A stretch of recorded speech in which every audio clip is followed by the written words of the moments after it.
Je vous propose qu'on débute ce webinaire. Alors, quel est le sujet de ce webinaire? Finalement, c'est le thème de la gouvernance de l'information et du cloud. Ce webinaire avait un sens pour nous suite à un événement que l'on avait organisé il y a quelques temps il y a quelques semaines autour de la gouvernance de l'information et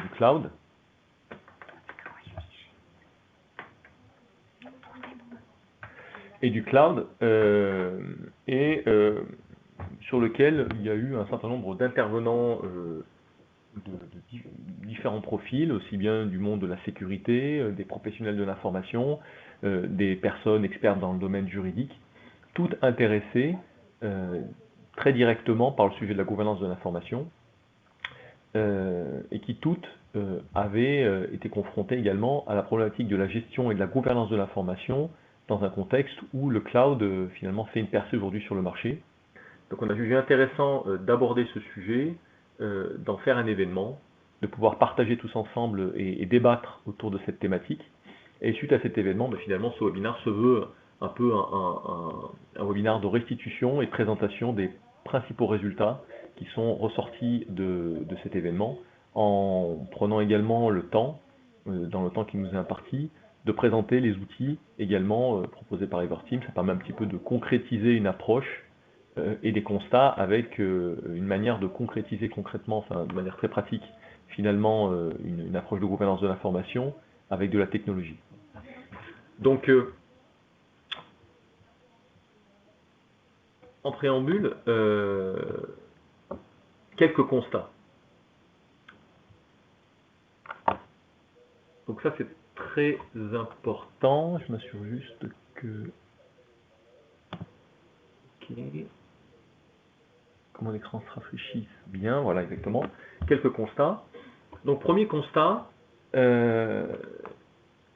qu'il faut noter, c'est que l'information dans le monde a évolué énormément dans les entreprises et dans vos vies quotidiennes également.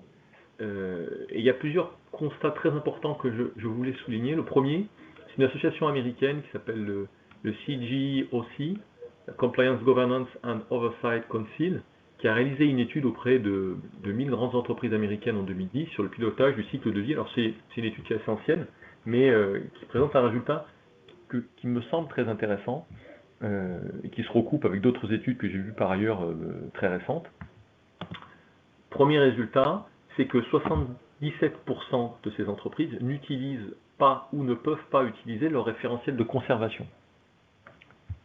Le référentiel de conservation, comme vous le savez, c'est vraiment l'outil utilisé par les professionnels de l'information qui permet finalement d'avoir une visibilité sur le cycle de vie des contenus qui sont gérés pour pouvoir en déterminer les règles de gestion et notamment savoir quand est-ce que ces documents et ces données peuvent être détruites.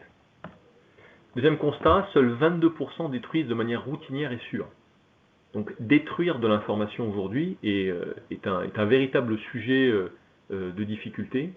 Pour une grande partie des entreprises, la bonne pratique, souvent, quand on était face à de l'information stockée, était de dire, bon, voilà, conserver sur une durée plus longue que prévu, pour être sûr, en quelque sorte. Donc, cette démarche-là, aujourd'hui, ne convient plus, pour diverses raisons qu'on va développer, mais en tout cas, aujourd'hui, seuls 22% de ces 1000 entreprises américaines détruisent de manière routinière et sûre, donc avec des règles claires, partagées, de l'information. Et enfin, 85% d'entre elles indiquent que le manque de collaboration est leur plus grande faiblesse. Il est clair que si jamais on demande à un service informatique de détruire ou d'assainir son récit, il va avoir quelques difficultés à le faire, au risque de détruire des documents qui auraient une importance pour d'autres activités de l'entreprise, pour le légal, pour les activités business. Et donc, souvent, c'est par la collaboration qu'on arrive à un consensus et à déterminer finalement des lignes directrices partagées, pas par un service, mais par l'ensemble de l'entreprise, qui permettent, pour le coup, de pouvoir effectuer de manière routinière et sûre de la destruction de contenu.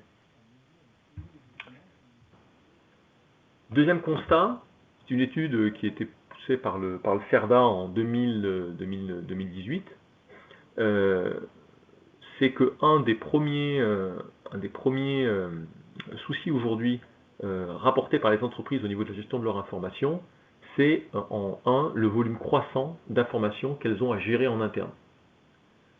On est aujourd'hui arrivé de manière très effective et très pratique à un moment où les entreprises sont confrontées à un énorme volume d'informations à gérer, des volumes qui ne font que s'accroître, des volumes qui sont de plus en plus, pour certains cas, entièrement numériques. Et au-delà du fait de pouvoir stocker ces volumétries, il y a une véritable difficulté d'appréhension de cette information. On peut tout à fait mettre en place des espaces SaaS avec des coûts de stockage très faibles qui font que finalement la problématique du stockage n'est plus une problématique réelle, mais il reste tout de même la nécessité d'appréhender l'information que l'on stocke et que l'on gère, pour des raisons de disponibilité de cette information et pour des raisons de gestion de risque. Voilà. Il y a beaucoup d'autres raisons qui rentrent en ligne de compte. Effectivement, l'information dans le monde ne fait que croître. Ça, c'est une autre étude qui a été faite par IDC, qui est un cabinet d'analystes nord-américain, qui indique qu'entre 2005 et 2025, l'accroissement de l'information dans le monde va être absolument exponentiel, passer de 0,1 zettabyte à 163 zettabytes en 2025, ce qui est une croissance vraiment en courbe exponentielle. Donc ça je pense que c'est un lieu-dit, tout le monde perçoit ou ressent l'augmentation du volume d'informations gérées au quotidien ou stockées dans les espaces d'entreprise. L'autre point qui est assez notable et que je trouve très intéressant, c'est que IDC avait également pressenti, on voit ici un petit pourcentage, que le pourcentage d'informations taguées, structurées, typées, connues, appréhendées finalement par les entreprises, allait connaître un accroissement à partir de 2015, pour passer, en restant de 2010 et 2015, rester à 9%, mais de 2015 à 2020, passer de 9 à 16%, et de 2020 à 2025, passer de 16 à 36%. C'est-à-dire, entre 2005 et 2025, passer d'un état où l'information était massivement non typée, donc massivement non structurée, à, en 2025, un tiers de l'information mondiale qui sera typée. Ça, c'est extrêmement important, parce que ça traduit finalement la prise de conscience de l'ensemble des acteurs, que ce soit les entreprises ou même les fournisseurs de technologies, que le seul moyen de pouvoir mieux gouverner l'information, mieux gérer le cycle de vie de l'information, c'est de qualifier cette information. C'est de transformer une information qui n'est pas connue en une information qui, à l'échelle de l'entreprise, a un sens. Et enfin, dernier constat également très important et qu'on utilisera durant ce webinaire, il concerne l'évolution du marché du cloud. Ça, c'est une petite erreur dans mon schéma, c'est pas CERDA, mais là c'est Gartner qui a fait ce retour. Selon Gartner, sur une source qui date de septembre 2018, entre 2018 et 2019, il va y avoir un accroissement sur le cloud public de 18%, ce qui est absolument considérable. Et on est globalement, que l'on soit sur du PaaS, du BPaaS, du SaaS, du IaaS, on est sur un accroissement constant de l'offre hébergée. Et donc aujourd'hui, le cloud devient véritablement un driver sur le marché et imprime sur les entreprises une pression, même pour celles qui sont les plus réticentes, pour passer sur une partie de leurs activités, ou en tout cas une partie de leur offre de services logiciels, de passer sur des offres en cloud. On pourrait donner comme exemple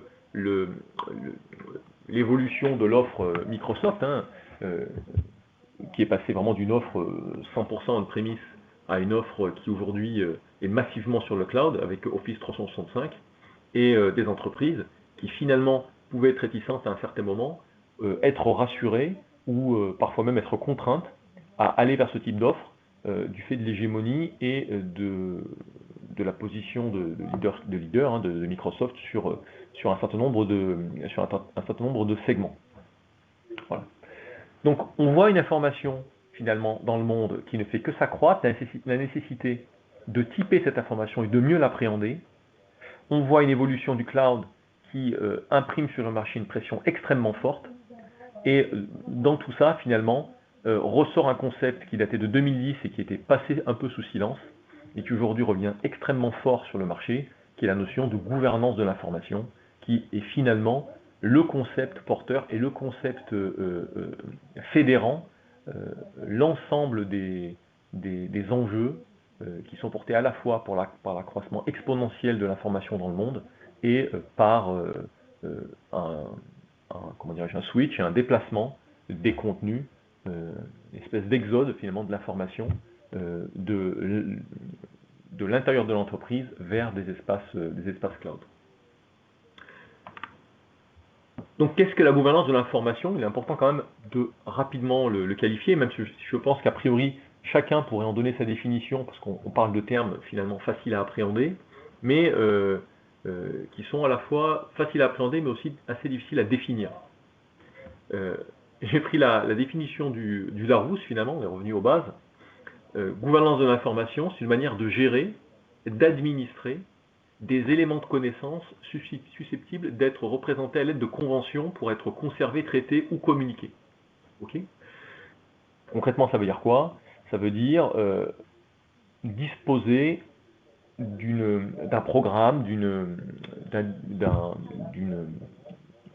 dispositif organisationnel et outillé au sein de l'entreprise qui a pour vocation de mieux gérer l'information, de mieux l'appréhender, et quelle que soit l'information, quelle que soit la nature de cette information, que ce soit de l'information sur support papier, que ce soit de la donnée, que ce soit du fichier. Donc on est sur une logique globalisante, on est sur une logique d'appréhension de l'information, de toute l'information, par cette notion de gouvernance de l'information, et ça constitue une différence majeure par rapport à ce qu'on a pu connaître par le passé, où on avait tendance à mettre en œuvre des solutions par silo. On a besoin d'une GED, on prend une GED et on met un silo GED qui permet de répondre à la problématique. Okay.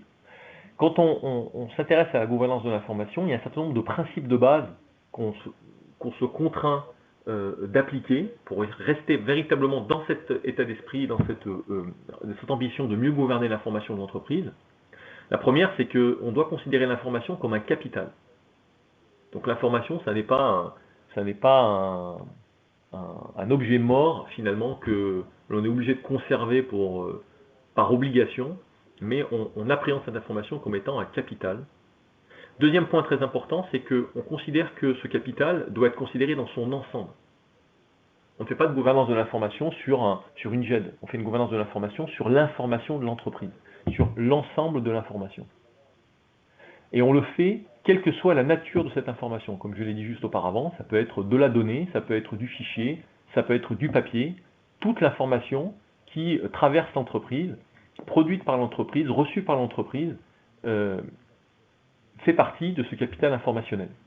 Et quelle que soit sa localisation, là on rejoint effectivement la problématique du cloud, ça peut être de l'information stockée dans un silo documentaire classique, type une GED, un système de gestion de contenu d'entreprise, ou un système d'archivage.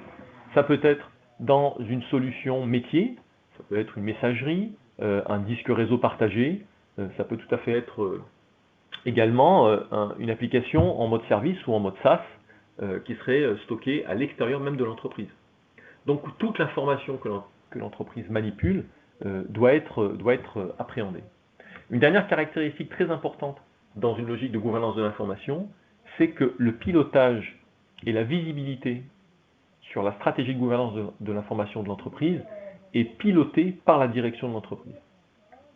On n'est pas du tout dans un dispositif applicatif qui est piloté par un professionnel de l'information uniquement, en vue de répondre à un besoin, ou par l'informatique, mais on est vraiment dans quelque chose qui a pour objectif de permettre à l'entreprise d'avoir une meilleure visibilité de l'information qu'elle stocke et qu'elle conserve, de mesurer le risque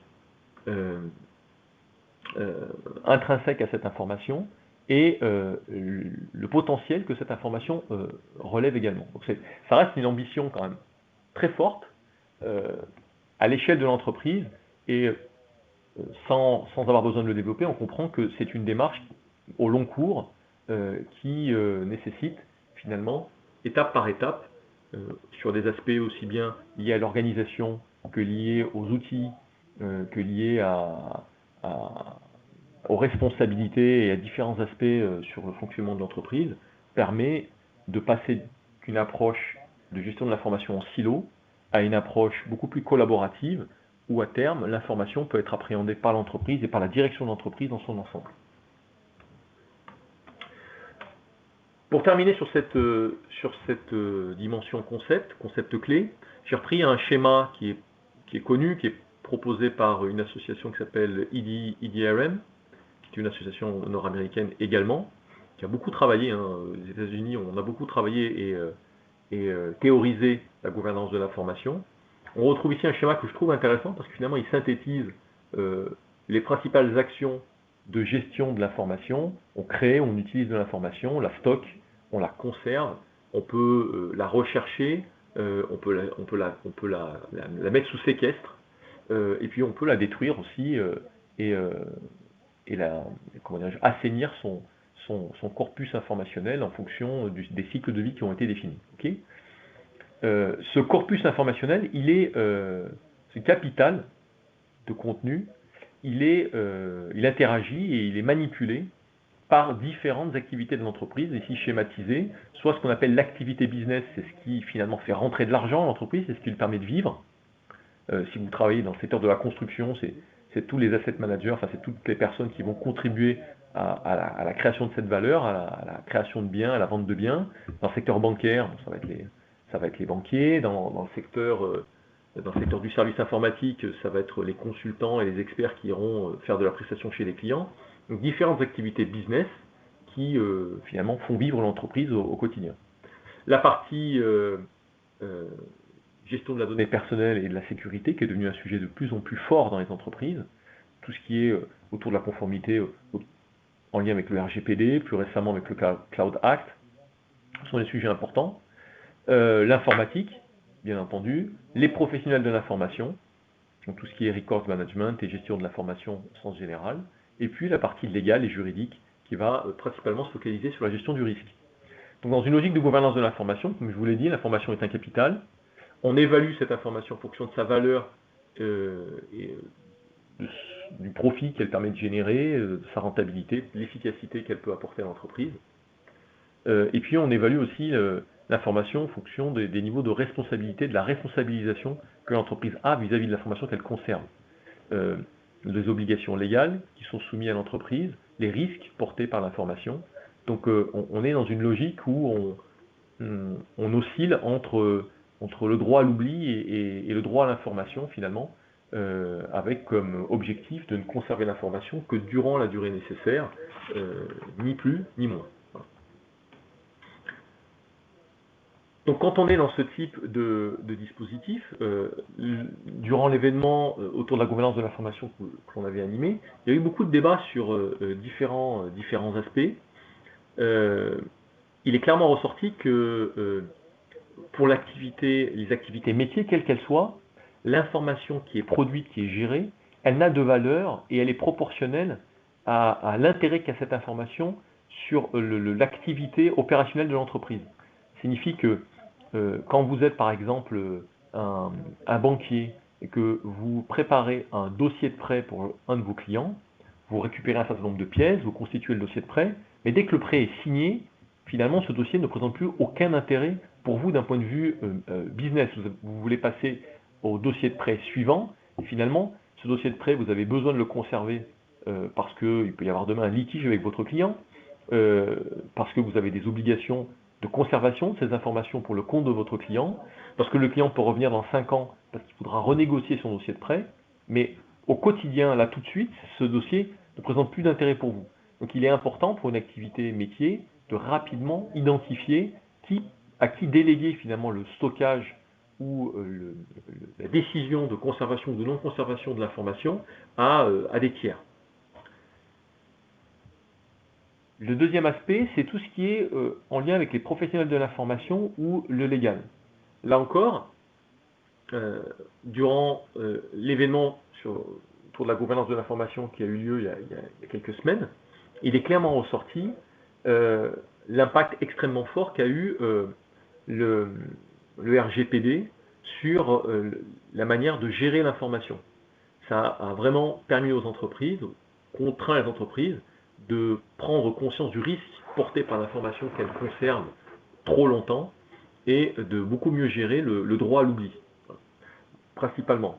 Et cette dynamique-là ne s'arrête pas, hein. Il y a eu un point assez appuyé qui a été fait sur le Cloud Act, une loi fédérale américaine adoptée en 2018 sur l'accès aux données, et qui a lui-même finalement rajouté encore de l'eau au moulin sur la nécessité de mieux gérer l'information et finalement d'identifier très clairement les informations qu'on doit conserver de celles que l'on n'a pas besoin de conserver sur le long terme. Enfin, sur la partie informatique, il y a plusieurs aspects qui sont ressortis. Alors, partie informatique, j'évoquerai aussi la partie sécurité, et qui ont été principalement tournés autour de deux aspects. Le premier aspect, c'est l'objectif de rentabilité et d'efficacité qu'ont les entreprises autour de la gestion de l'information. Un service informatique, il est principalement évalué lorsqu'il met en place des outils, sur sa capacité à être le plus rentable et le plus efficace possible, parce que finalement, dans pas mal de cas, le service informatique est un centre de coût pour les entreprises. Le deuxième aspect qui est ressorti, c'est que les services informatiques sont de plus en plus soumis à la pression du cloud. Et c'est un point notable qu'on va un petit peu développer.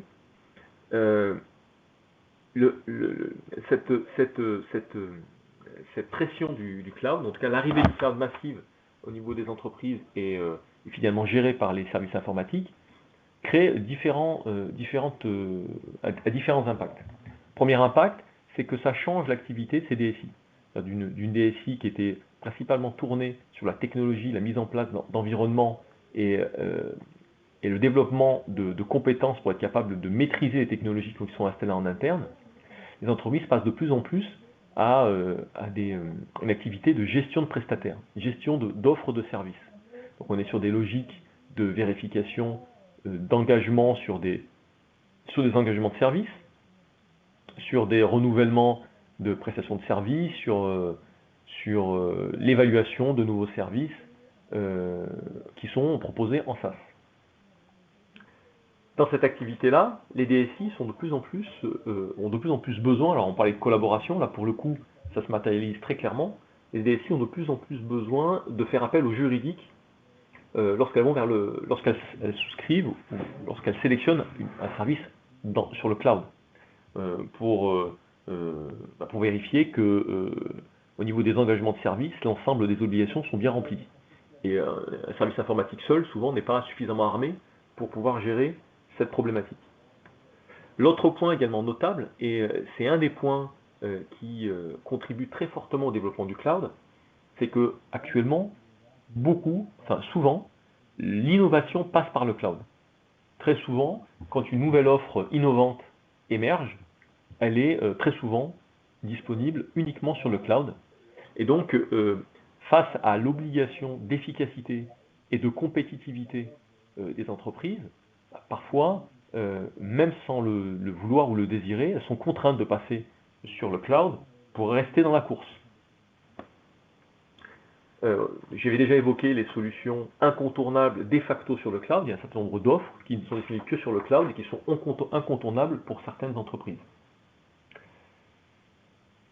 Un autre point également qui est ressorti, qui était particulièrement pertinent, c'est le changement d'approche sur la gestion du risque.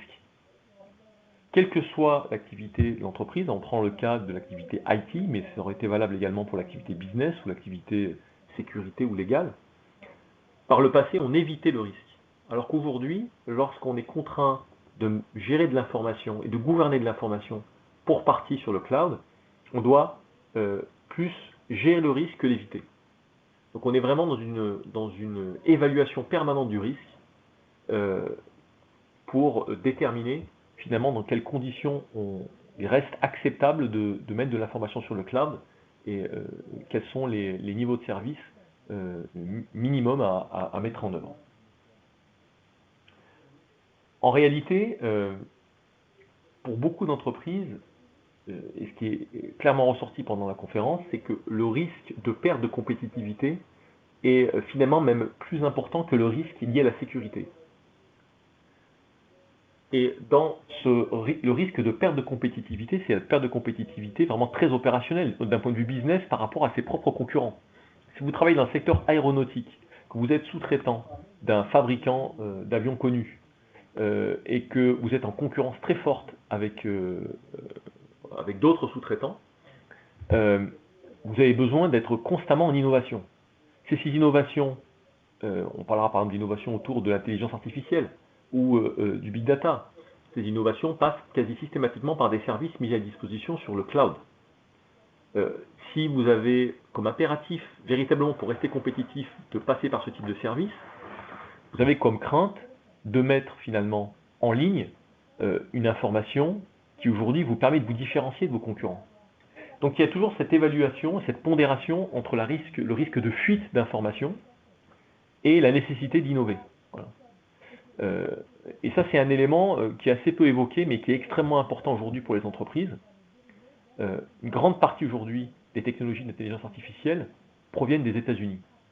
Et ça leur donne aujourd'hui un avantage concurrentiel important, mais demain, il sera colossal. Il y a un certain nombre d'outils qui, dès à présent, sont utilisés par différentes entreprises qui sont des fleurons de l'économie française et qui sont des outils nord-américains d'intelligence artificielle. Et ces outils-là stockent de l'information sur le cloud. Quel est le risque que cette information soit utilisée par des sociétés concurrentes? Aujourd'hui, c'est une vraie question que beaucoup d'entreprises se posent. Donc cette problématique de la gouvernance de l'information est un vrai sujet dans un contexte de cloud.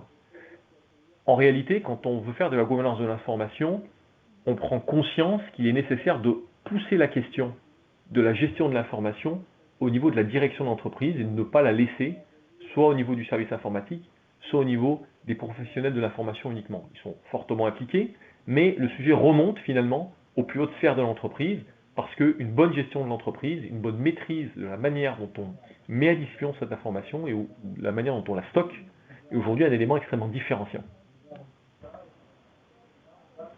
Alors, quelle est l'offre technologique aujourd'hui qu'il y a sur le marché? Elle est extrêmement variée, parce que lorsque l'on veut gouverner de l'information, on est dans une démarche où on n'est pas en train de remplacer un outil par un autre. On n'est pas en train de mettre en place un silo isolé qui stockerait du contenu pour une population restreinte qui aurait besoin d'utiliser cette information. On n'est pas en train de mettre une petite gel. On est vraiment dans une logique où on se dit, mais qu'est-ce qu'il faudrait que je fasse pour que les îlots de contenu que j'ai dans mon entreprise et que je n'appréhende pas, que je ne connais pas, puissent être enfin mieux appréhendés. Prenons le cas par exemple d'un disque réseau, toutes les entreprises ont ça aujourd'hui, d'un disque réseau qui contiendrait des terras de fichiers, et qui aujourd'hui est devenu un espèce d'iceberg de contenu inconnu, qui contient de l'information extrêmement précieuse, contient de l'information à risque qu'on ne devrait plus avoir, contient de l'information qui nous coûte, mais qui est tout à fait inutile, parce qu'il y a toujours un coût du stockage. Et donc on est dans une logique globale où on s'interroge sur toute l'information que l'entreprise conserve et sur la meilleure manière de pouvoir la comprendre et agir dessus. Alors parmi ces outils, on pourra en développer un certain nombre. Bien évidemment, dans ce webinaire, on va se concentrer sur les outils proposés par la société Everteam que je représente aujourd'hui. Je vais illustrer ça par deux outils principaux. Un premier outil qui est un outil qui permet de piloter finalement ce référentiel de conservation.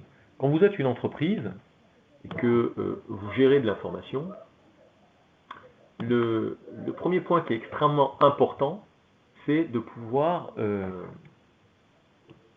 gouverner cette information. Et le point de départ de tout ça, c'est déjà de définir un référentiel qui liste l'ensemble des familles de documents que l'entreprise manipule, des familles de contenus que l'entreprise manipule, et de pouvoir appliquer dessus un cycle de vie, des règles de conservation. Typiquement ici, c'est un exemple, hein, mais j'ai un registre voilà, qui me liste les différentes activités de mon entreprise. Je vois les différentes typologies documentaires. Je peux voir un rapide sommaire d'une de ces typologies. Je vois ici que c'est une règle qui est active en version 1. Et je vois ici la durée de conservation qui s'applique et l'action qui se traduira à l'issue de ce traitement. J'ai même une indication de la juridiction sur laquelle ça s'applique.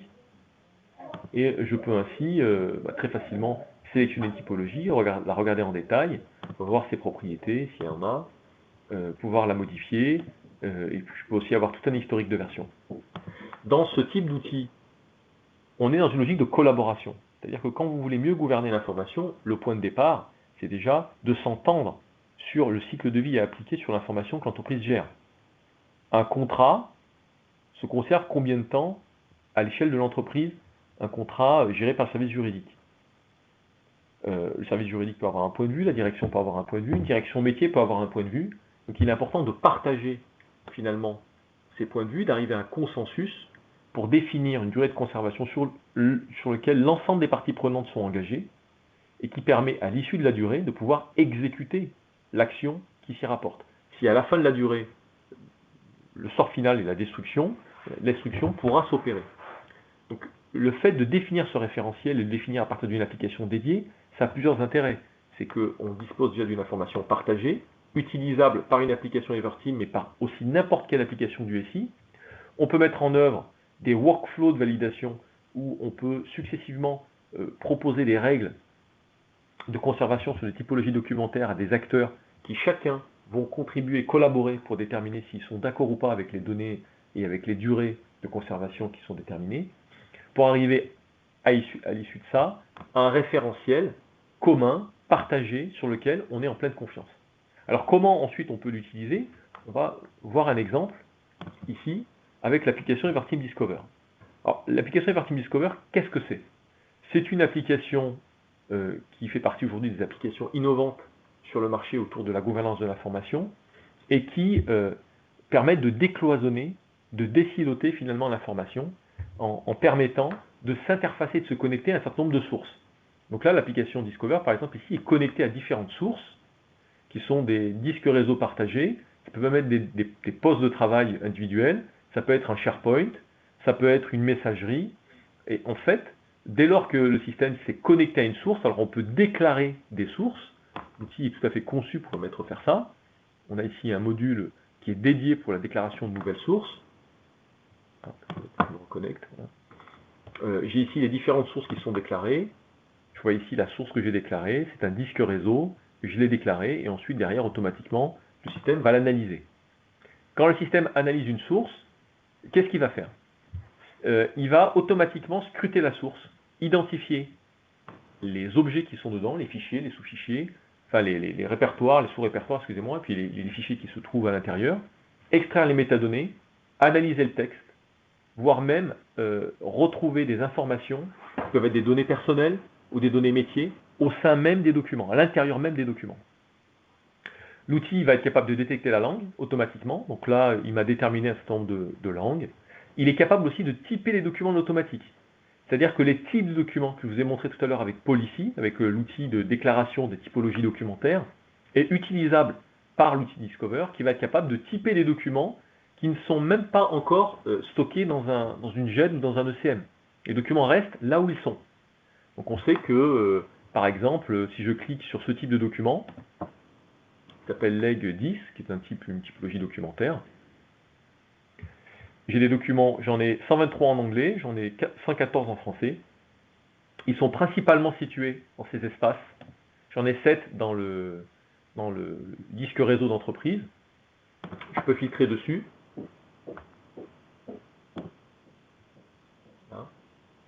Et je peux à chaque instant passer au niveau de la liste résultats pour voir les différents documents qui y sont concernés.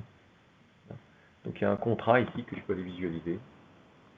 Et je vais retrouver ici les métadonnées qu'il a été capable de récupérer.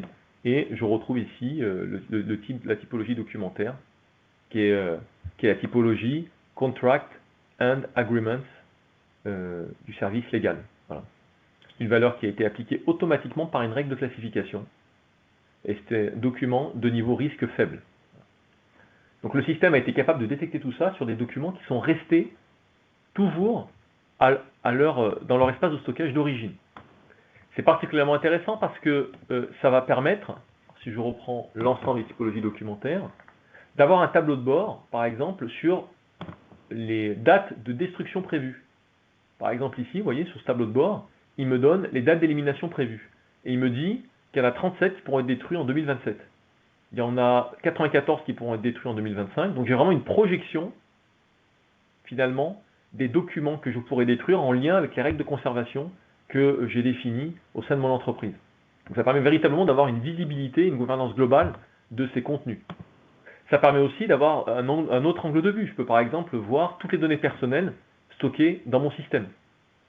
Il peut me dire, sur tous les documents que l'on gère, par exemple dans mon cas j'en ai 3000 qui contiennent de la donnée personnelle et j'en ai 325 qui n'en contiennent pas. J'ai la répartition ici des différentes données personnelles qu'il a trouvées.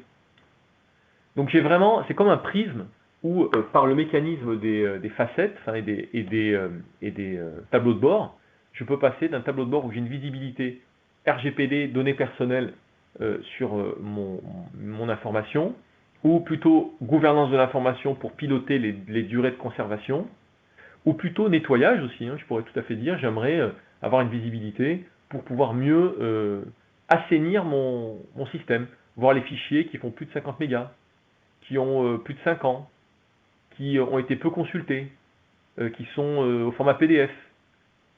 Donc je peux faire tous ces filtres-là. J'ai même la possibilité de venir ici et de lui dire « retrouve-moi automatiquement les doublons ». Et là, le système fait une analyse et me retrouve tous les fichiers qui ont exactement le même contenu. Donc ici, il a retrouvé des fichiers qui ont des noms différents, mais qui en réalité contiennent exactement le même texte. Voilà. Et, par des mécanismes de prise d'empreinte, il est capable d'identifier en automatique les fichiers qui sont parfaitement identiques. Voilà. Donc on est sur un outil qui va permettre finalement d'investiguer, de gouverner et de réconcilier de l'information en un seul point. Ce type de technologie présente aussi un intérêt majeur, c'est que ça permet de mettre en place finalement au niveau du système d'information ce qu'on va appeler un content hub, finalement un espèce de point d'entrée unique qui permet d'accéder à toute l'information que l'on voudrait mettre à disposition de l'extérieur ou de prestataires intégrateurs qui ont besoin de développer un portail. Donc ça permet finalement d'avoir des points d'entrée, basés sur des API modernes, construites sur un framework qui s'appelle Swagger, et qui permet d'accéder à des services de type machine learning, analyse de texte, extraction de texte, à partir d'API documentées, simples d'utilisation. Ok ? Donc ça c'est aussi un aspect très puissant, c'est le fait de dire, je peux avoir un certain nombre d'applications anciennes dans mon SI, les réconcilier dans un même espace, et les mettre à disposition ces contenus via ce hub unique d'accès au contenu qui met à disposition des API modernes. Cette logique de gestion et de manipulation de l'information à partir d'un point d'entrée unique présente de multiples intérêts. L'anonymisation de contenu qui serait mis à disposition d'une autorité de contrôle.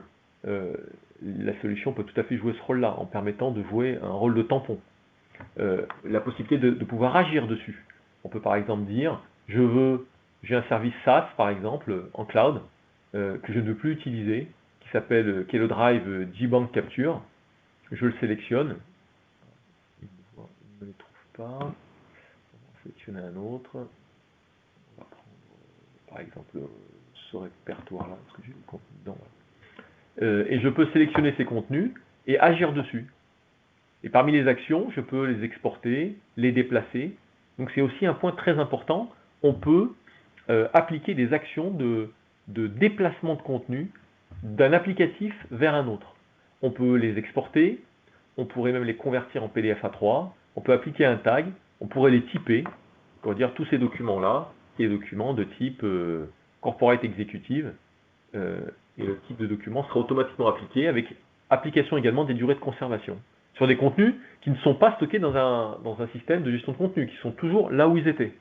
Donc on est vraiment dans une logique de gouvernance globale, d'appropriation de contenu qui restent là où ils sont parce qu'ils sont utiles là où ils sont, ou parce qu'on ne sait pas quoi en faire tout de suite, et on va être capable de les assainir, on va être capable de les typer, on va être capable de pouvoir identifier de la donnée personnelle dessus, voire même de les migrer vers d'autres systèmes.